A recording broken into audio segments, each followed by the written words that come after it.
Hello and welcome to the DocArena Podcast in association with Film Ireland.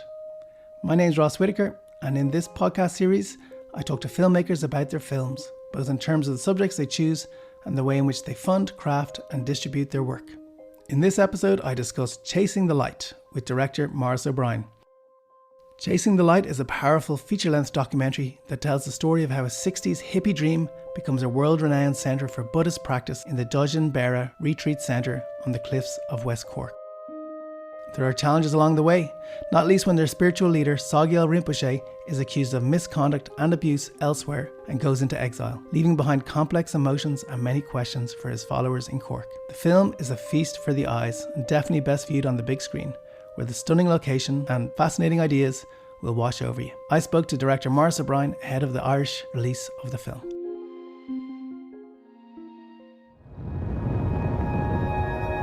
We came over here to West Cork. We came around the corner and saw this vast view of the Atlantic Ocean. We knew there and then that this is the place we were looking for. Peter's original purpose was to create a refuge away from the madness of the modern world. There's something about the nakedness of the elements. You're forced to look at yourself. Who could be afraid of eternity looking at that? It is so beautiful. There was tremendous excitement to get a Tibetan Lama to come to teach. If you use that intelligence in a good way, then I think enlightenment is quite simple. He is very unconventional. I hope we've got the right teacher. Is Sogyal Rinpoche a good guy or not? Disgraced. When Revelations came out, it was heartbreaking. Okay, Maurice O'Brien, thanks a million for joining me. So just to get us started, maybe you could tell us a little bit about what the film is about. Well, Chasing the Light is a portrait of a spiritual community in West Cork, and the story of the founder who came over there to start a place in the 1970s, this half-blind Englishman who had a dream to build a spiritual refuge for people of all religions and none.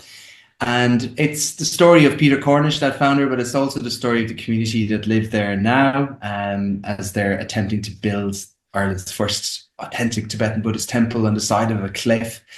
But it's also, I guess, about the blind spots on the road to enlightenment as well. And it's about the relationship that the community there had with their former spiritual director, a man called Sogyal Rinpoche, who was one of the best known Tibetan Buddhists in the West, who a few years ago, his worldwide empire came crashing down when it was revealed that he was in fact, a serial abuser of vulnerable women, and just not somebody generally that was living up to the ideals that he taught, that he preached.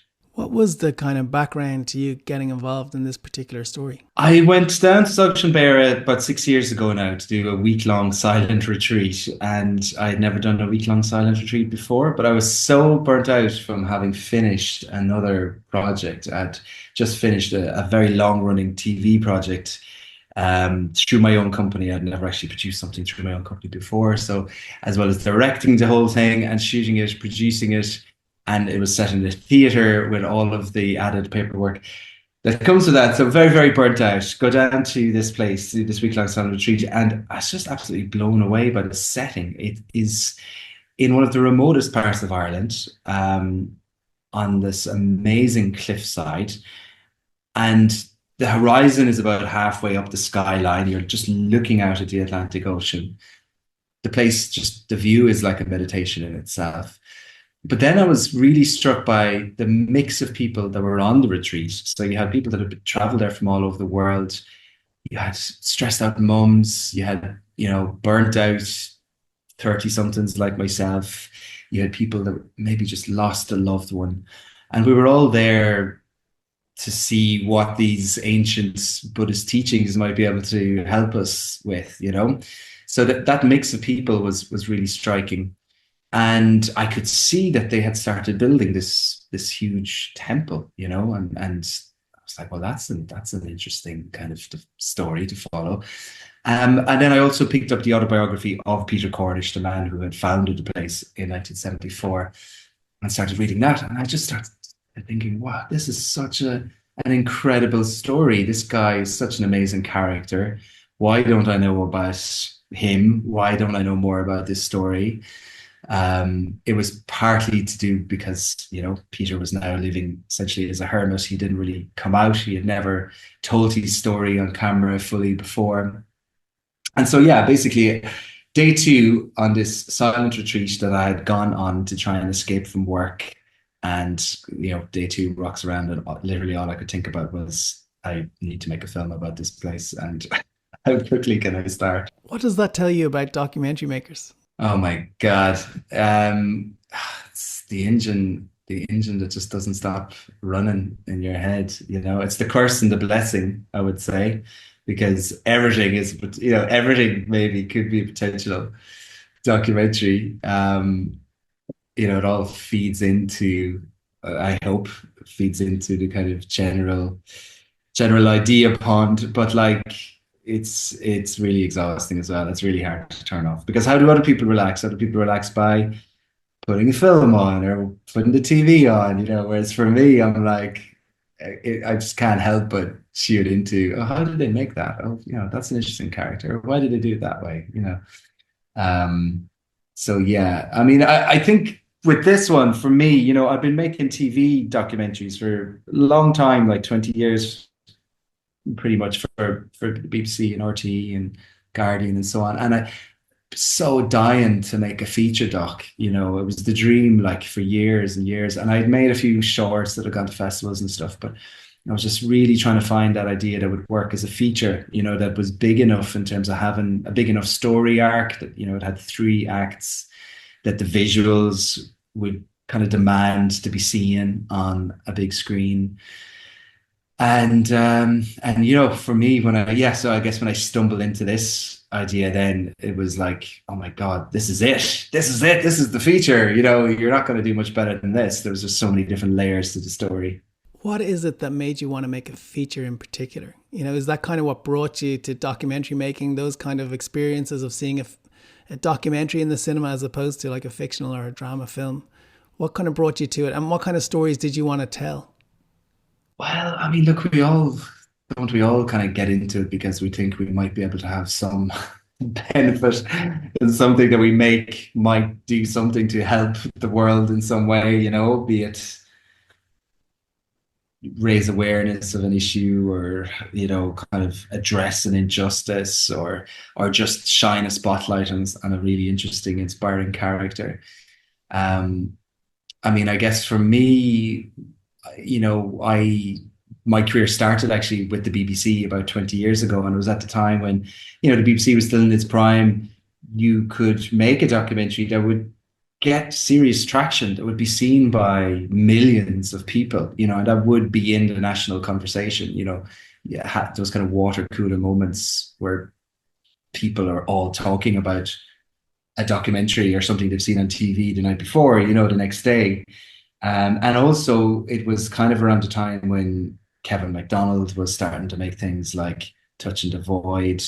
And that just seemed to open up a whole other vista for the possibilities of documentary making, And then when you go to, started going to festivals like the Sheffield Documentary Festival and seeing documentary presented in that way and respected in that way as a real art form in itself, that was something that made me think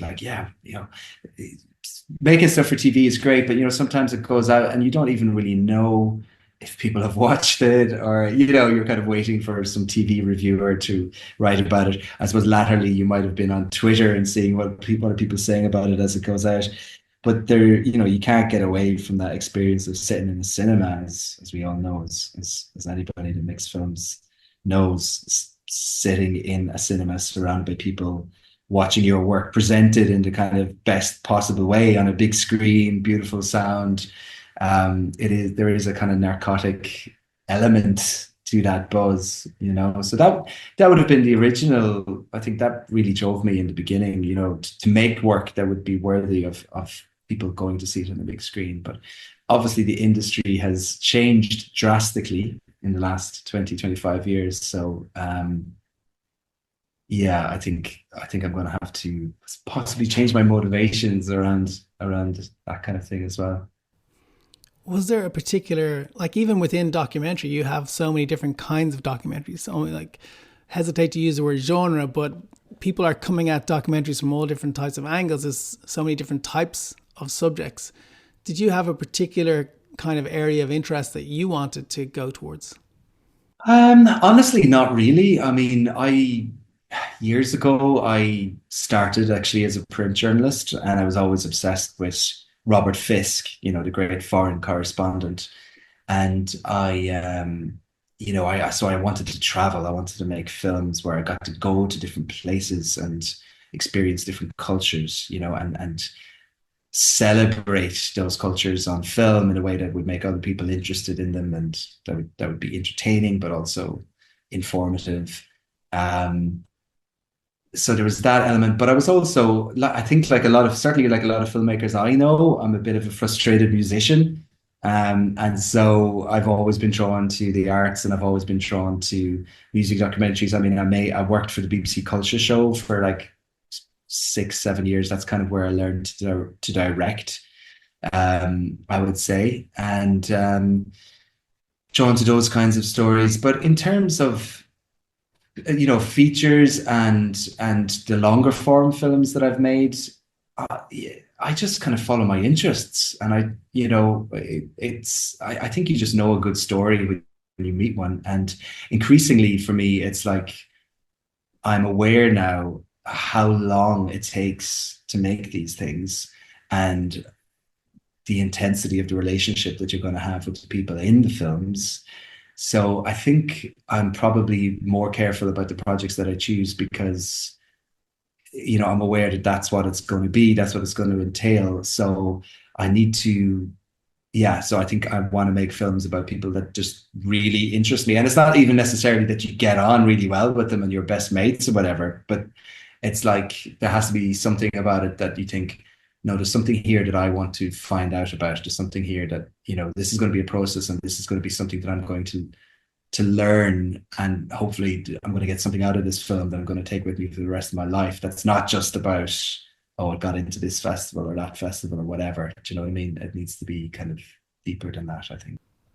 So with Chasing the Light, you obviously made the decision, this is something I'm going to spend a lot of time with. I mean, at the time it was your first feature doc, and you managed to make another one in between, but you maybe didn't realize quite how long you were going to end up spending with it, with COVID in the middle of it and all those things. But Peter is a fascinating character, and he doesn't seem like someone that would necessarily give access easily. He seems to kind of shy away from the world. What was the process of getting access to the story? Yeah, the process took a long time. It was basically just being a bit of a lunatic and going down there with my camera. It's a 5-hour road trip, and I just committed to just going down there as much as I possibly could with my camera, hanging around, filming stuff, kind of knowing that, okay, none of this stuff might actually ever make the cut, but I just want to be here and get people comfortable with me being around, and slowly get to know all the different members of the community and explain to them what I'm trying to do. And I think after doing a couple of trips like that, then it was a matter of approaching the directors and saying, look, can you help me coax Peter, down out of his cave? Pretty much literally was a cave where he was living, because he wasn't getting any younger, and I just thought, like, this is really valuable that we get his testimony on camera, and start getting him to tell his whole story. And I suppose at the beginning Peter did that reluctantly, but we kind of struck up a bit of a relationship. And obviously at the time he thought, he was like, oh, I'll come down, I'll do this one interview and I'll spend an hour with this guy and then that'll be it. And, I don't need to worry about that anymore. And I guess he obviously didn't realize either it was going to be, there's going to be another 3 years of this, of you having to sit in front of the camera every now and again. and telling me your life story. And I mean, I'd like to think by the end he was kind of enjoying it. He certainly had a fairly storied life and had plenty of life to recount.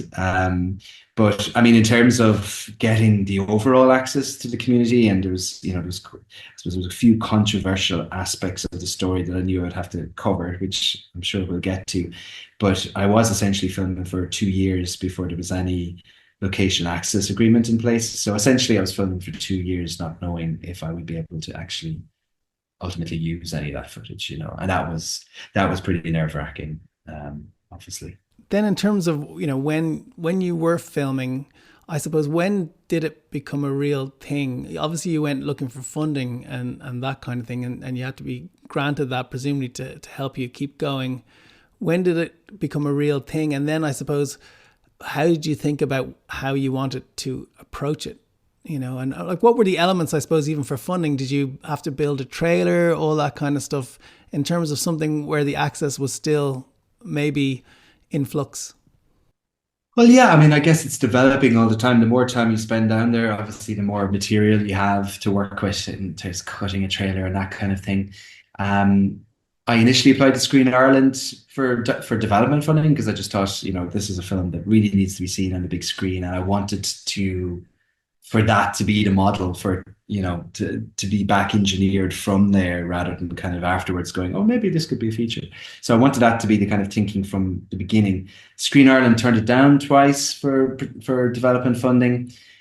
And, with other projects I've been turned down for development funding like that, and you just kind of go, that's a shame, well, I guess that's not going to happen.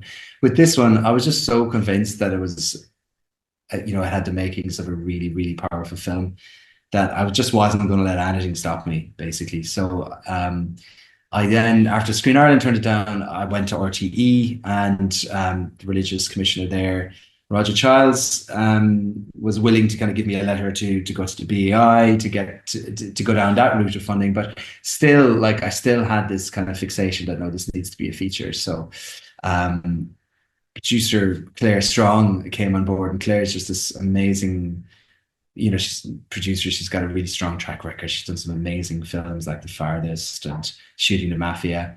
She had a really strong relationship with Screen Ireland, and I think once we had gotten the other funders on board, that then kind of convinced them to give us production funding. But I suppose in terms of what the approach was, it was really, really interesting because, not that you're not ambitious with your TV documentaries, but for me, the fact that this was going to be a feature, it's like the visuals, it just made, everything, it just makes you think about, for me, it made me think about everything way more consciously and probably overthinking it in places, but, really consciously thinking about the shots and framing, so I shot most of the film myself, and, was paid a lot more attention to how I was doing that rather, compared to maybe some of the TV gigs that I've done where it's just like, okay, no, we just need to get enough coverage to cover this scene or this sequence. I was like, on this, it was like everything needs to be like just the best thing that I've ever done. And yeah, it was a lot. I in retrospect, I probably put too much pressure on myself at times, but I kind of felt like this is a golden opportunity and don't mess it up. What were those kind of rules then that you applied to it? Because I think sometimes that's how we think. We think like, okay, for this film, this is how I'm going to shoot it, and also I won't do that I often do because that's not going to feel right. Did you have like a number of things in mind that you thought, this is what I'm going to do to make it look ultimately the way I want it to look? I mean, I don't know if this is even strictly a visual thing, but more of an overall thing. I mean, you're down in, let's say West Cork has generally a fairly relaxed vibe to begin with. When you're dealing with a Buddhist community, spend a lot of time meditating, and it's all about slowing down and not being caught up in the kind of hectic everyday rush that we're normally all kind of stumbling through. You just had to kind of like consciously lower your heartbeat when you were there. And I think that did, how did that kind of translate into the filming? I just tried to give myself more time to do everything when I was down there, and that would mean more time. Those general chats that you would have with people before the camera started rolling. I made more time for that kind of thing. Normally, I'd be like, get the person in front of the camera, press record, and then you have your chit chat. It's like record everything. This one, it felt like it needed to be more intentional, and there needed to be more of a connection between me and the country visitors, and that took time. It was enjoyable overall, making those relationships, and I think hopefully that deepened. It deepened the interviews then when we did do them with people. But also just, we spent a lot of time, as might be hinted at in the name of the film, we did spend a lot of time chasing the light down there as well, and just getting up an hour before sunrise and just trying to, I suppose, instead of running around and trying to get your 20 different shots of the sunrise, it's like, no, this is our frame. And we're going to commit to this, so we're going to stay here for the next hour, and we're just going to see what happens, see how the sun moves, see how the clouds change. And at the time you're kind of going there, oh my God, am I just wasting my time? But I think it paid off. There's a few shots in the film, that we got to come back to. And if we hadn't been patient in just giving the time to particular locations and to particular frames of the sea, we wouldn't have gotten those shots basically. So the film has a number of layers. It has kind of like contemporary layers, but also like past tense. It has I suppose, testimonies of particular characters. You follow a meditation kind of in practice across the film. You dip in and out of it.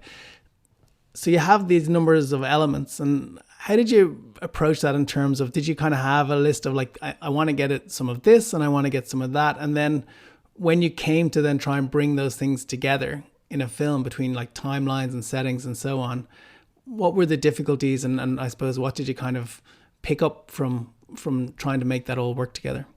Yeah, it was a real weave, and you could have made like numerous different films with this material, as you probably can with most films. But maybe this one in particular, there have been films done where you just follow, you could have just followed that week-long silent retreat that we dip in and out of in our film. There was probably a film to be made where that's the film. You just, you're there for the whole week. We also weave in the storyline of the temple being built. Again, the amount of detail and craftsmanship that went into that could easily have been a film in itself. Peter's backstory, and then I guess, the struggle, the big kind of, I guess the big sticking point for us in terms of getting people on board down there with the film. And then the biggest thing we had to wrestle with in the edit was working in the storyline of Sogyal Rinpoche, who was the spiritual director that Peter Cornish, the founder of the place, he goes into retreat in 1994 after the death of his wife, and he basically signed over all of the land and all of the buildings that he had built. He made all of that a charity and gave it away for free under the spiritual directorship of Sogyal Rinpoche. And Sogyal Rinpoche at the time, he actually started coming to West Cork in the 80s. He would have been one of the few Tibetan Buddhists to actually be teaching in the West at that time. It was a real coup to get him to go to West Cork. And shortly after he became the spiritual director of the center in Beara, he published this book called The Tibetan Book of Living and Dying. And that book just became a massive international bestseller, millions of copies sold around the world. And off the back of that success, Sogyal Rinpoche opened centers all around the world, in the US, in Australia, massive temple in France. And a lot of the people that would be kind of intimately involved in running the center down there today would credit Sogyal Rinpoche with saving their lives. I guess a lot of people, you can go down there just as a person like you or me that have, that are not Buddhists. Like, I am not a Buddhist, but I can go down there and get a lot of a lot of value out of the teachings, but then obviously we're talking about layers of the story. There's also layers of commitment to the teachings that people make as well. And so some of the characters in our film have devoted themselves fully to this way of life, to this specific strand of Buddhism. And they would have devoted themselves to Sogyal Rinpoche as their master, and they would have made a kind of lifetime commitment to him as the person that would essentially speed their path to enlightenment. And I guess, there have been a couple of other documentaries made about Sogyal Rinpoche. He essentially went from being the most celebrated and famous Buddhist in the West after the Dalai Lama to becoming the center of what has been described as Buddhism's Me Too movement, and probably the biggest controversy to hit Buddhism since it came to the West. Because in 2017, a group of his close personal students published a public letter where they basically accused him of sexual, physical, mental abuse, of, taking advantage of vulnerable women, doing all sorts of really, really horrible stuff. And there had been rumors about him, for a number of years, but it was this letter that kind of finally got everything out into the open. And it was a real seismic moment, for Buddhism generally, I would say, in the West, but specifically for the community, and the large community of people around the world that considered him to be their master. And so, when I was initially speaking to a couple of producers and stuff, you tell them about all the other stuff. You tell them about Peter's backstory. You tell them about the retreats. You tell them about the setting. You tell them about the temple. And as soon as you get onto Sogyal, it's like, oh, wow, okay, that's the film I want to see. I just want to see that film. Tell me about all the abuse. Tell me about all the horrible stuff he got up to. Tell me about these people being a cult, And we ultimately, I was trying to tell a more nuanced story than that, because it's not as simple as all that. It's a very, very complex story. Plus, as I say, there had been other films made about Sogyal Rinpoche, so I didn't really see why we would need to make another one. And I didn't want to make another depressing documentary about, a place being set up on this great ethos with these great ideals, and it all turns to shit, quelle surprise. Like, there's enough of those films out there, and I guess for me, and it got very dark, and like during the making of the film, the edit was a very, very difficult process, because we're dealing with all this dark stuff around Sogyal Rinpoche that he had done, and trying to reconcile that with the continued devotion in him from some of our main contributors. And you're just kind of going, oh, I just don't understand this. But I guess that's your job as a documentary filmmaker, is to try and understand and to try and embrace the complexity, and to somehow, portray that in a way that doesn't just kind of turn that all into some kind of black and white mush, that you are trying to help others understand, why these people feel that way and where they were coming from, and yada, yada, yada. So, that by far, weaving in the story of Sogyal into our film was by far and away the most difficult thing. But it became clear, and it was kind of, we knew this from the start, but it did become clear that in actual fact, what we had was in a way, a classical protagonist-antagonist film, because in Peter Cornish, we had somebody that had eschewed any kind of power, that was never interested in being a teacher, had given everything away for free, and had a very, very simple mantra, around kindness. It's just be kind to each other and realize we're all in this together. And then in Sogyal, you had somebody that was like, yes, the Tibetan teachings are so incredibly rich and complex that you couldn't possibly begin to understand unless you have a master, that can hold your hand and speed your path through the teachings, who accrued huge amounts of wealth and power, and ultimately was corrupted by that power, Yeah, and Peter says something like, I never wanted to be the teacher because I wasn't arrogant enough to think that I wouldn't be corrupted by power. And obviously that's a great line that you have quite close to the beginning of the film that kind of sets the agenda. And it's his story. It's the story of the temple that he built. Obviously, as you say, this antagonist came along, and that's fascinating.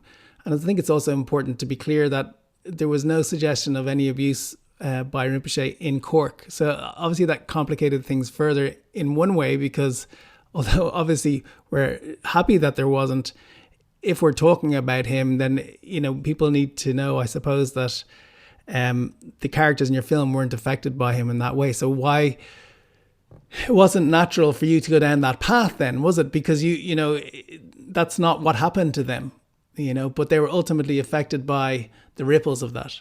It was really, really difficult.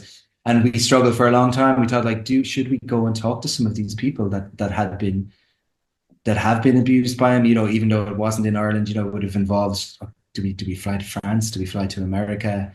Do we get somebody to do an interview for us in Australia with some of the people that would have signed a letter? And, you know, I would have spoken just from a research, obviously you need to do your due diligence. So I would have spoken to a few of the people that had written the original letter, and I would have spoken to the guy that was leading the reconciliation efforts that had been set up by the organization that Sogyal Rinpoche used to formerly lead to reach out to victims, you know. And we needed to make sure, you know, like, has something happened in Cork? And I mean, I suppose that was my biggest fear. It's like when you're dealing with anything around abuse, it's like, oh my God, are we going to make a film here that's going to have a bad effect on somebody, that's going to re-traumatize somebody, that is maybe somehow seen as glorifying Sogyal Rinpoche, and, you know, and not kind of addressing head on the things that he did.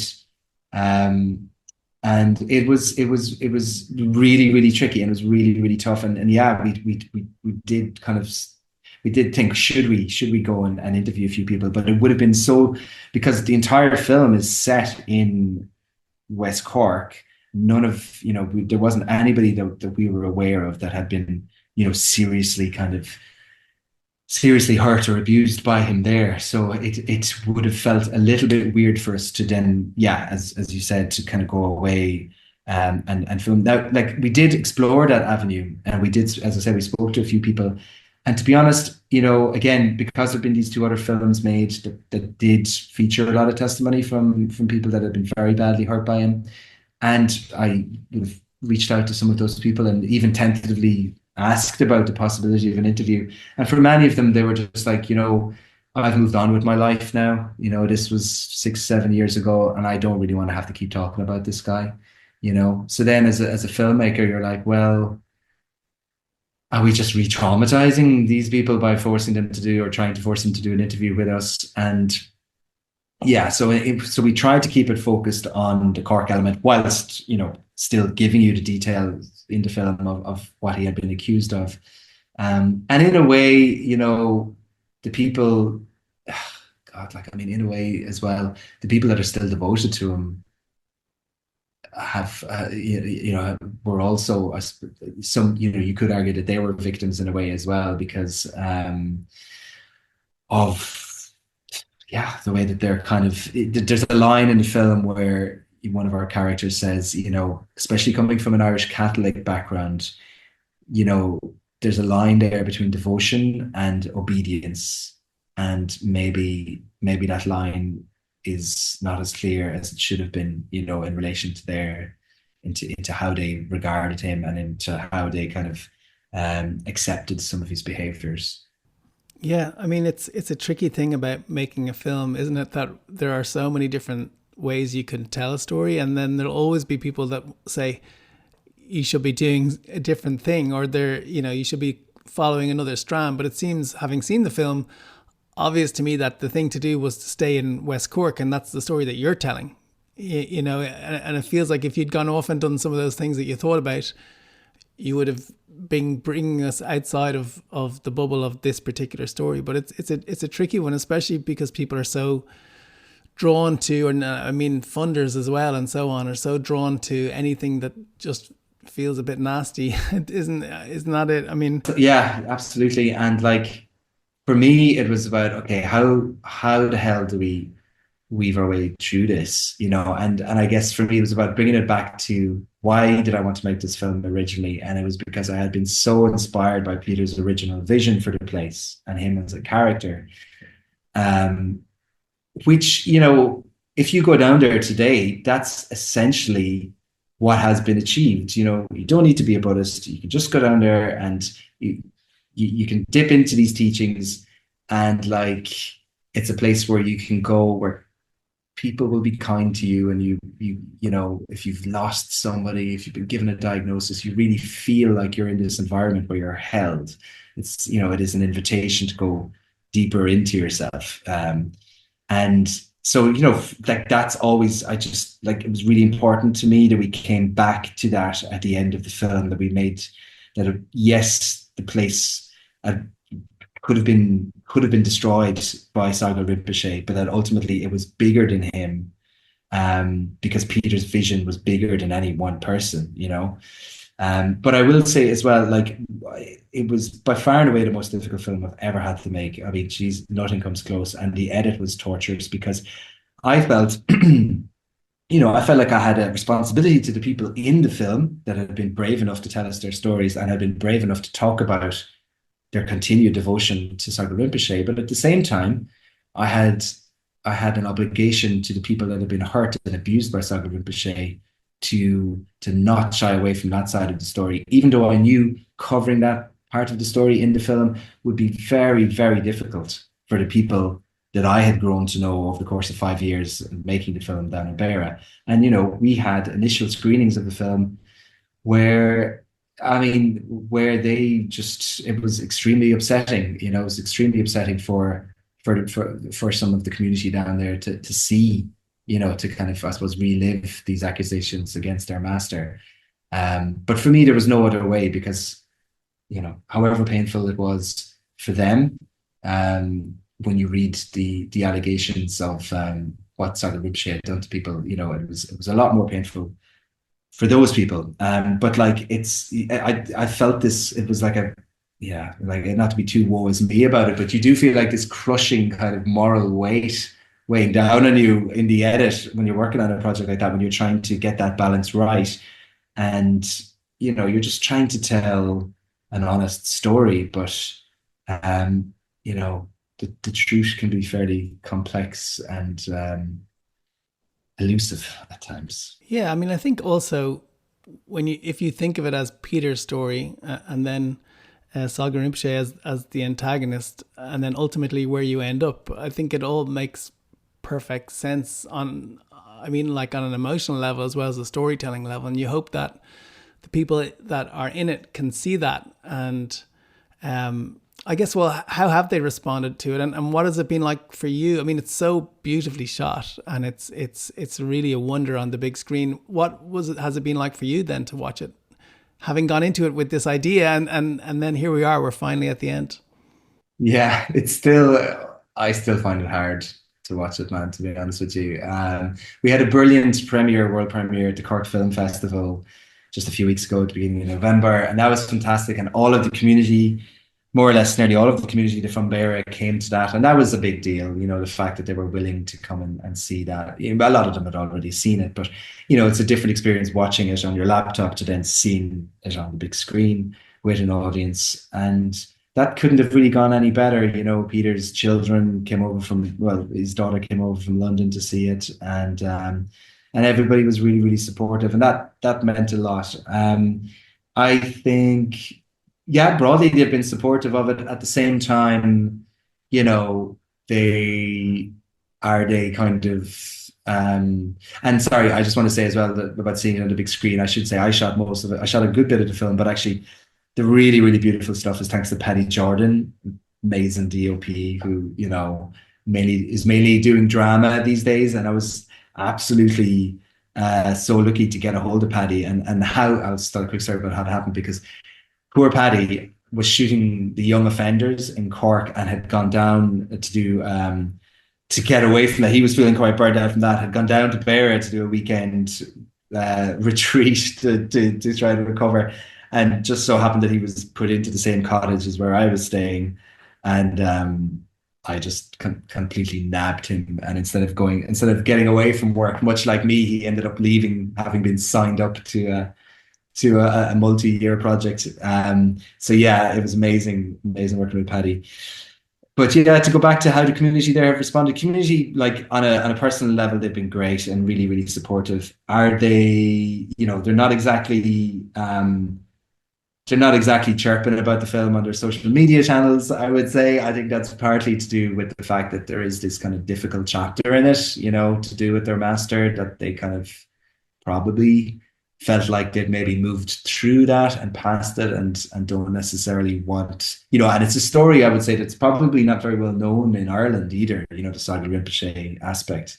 It's very well known in other parts of the world, France, America, Canada, but I'm not sure how many people really know about that story in Ireland. So, they were like, oh, great.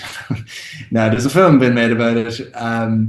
But look, I overall, we've somehow managed to get to a place where, we're all still talking to each other and we've kind of survived the process. And I mean, like, that's really, really important to me. You don't want to make a film and at the end of it, you're not speaking to the people that you've spent 5 years, during the process of making it, kind of hanging out with. So that's really important, that despite all of the challenges and difficulties we've had along the way, that they came to that premiere, and that we all feel ultimately, hopefully, that it's captured something of the spirit of the place, and it will hopefully act as a tribute to the enduring vision that Peter had for the place to begin with. Okay, so look, as a final question, I like to ask people: is there something that they've learned from this that they would love to have told their younger self?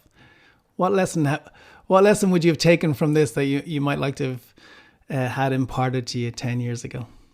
Oh, God. It's definitely about the journey of making the film. Don't be hanging it all on, getting into one festival, getting into some big festival, or, that kind of the premiere where you get to kind of see it on the big screen for the first time. When something like this goes on for so long, and it was 6 years between me going down there and the film actually having its premiere. So, like, if you're not enjoying the process or finding the making of it, maybe it's not always enjoyable, but ultimately, if it's not a rewarding process, the actual making of the thing for you, then you're on a bit of a hiding to nothing, because one big sellout night in the Irish Film Institute isn't going to justify 5 years of effort in the making. So yeah, I think I would say just make sure that you are doing your utmost to enjoy that journey, and just being present as much as you can, and not kind of always being worried about, are we getting enough for the edit, and it's not all about when the camera is rolling as well. It's about all those things that happen in and around the actual filming, be it with the crew, be it with the contributors. That's all just as important, really. Thanks, Maurice, and best of luck with the film. I hope it goes down really well for you.